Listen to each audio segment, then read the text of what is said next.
ang lamig.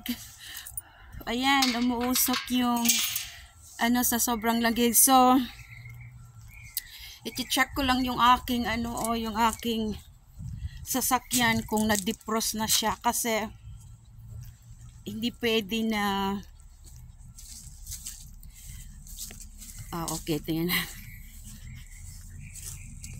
Ayan, medyo defrost na siya.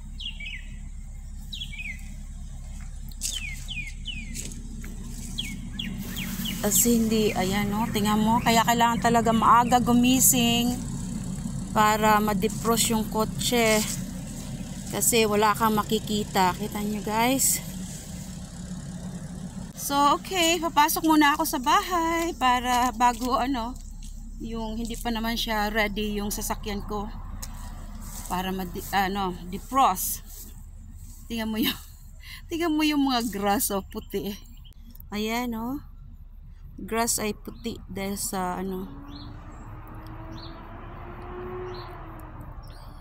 frosted siya.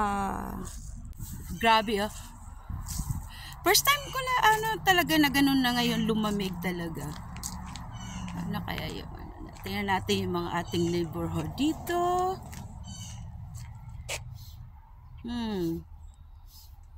Pero at least naman sunny ngayon, kaya okay lang. Ayan na.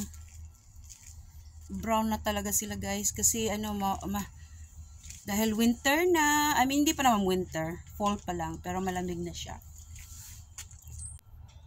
Celery ko ay buhay pa rin naman. Ayan, pinanggupit na ng asawa ko yung mga halaman. Ay hindi ko pa tinanggal. Yan muna yan. Diba frozen yung lamesa.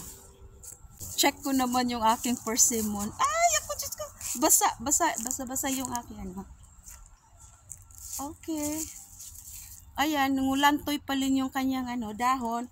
At mayroon pa akong isa guys dito Nag-iisa na lang na persimmon yan. Yan.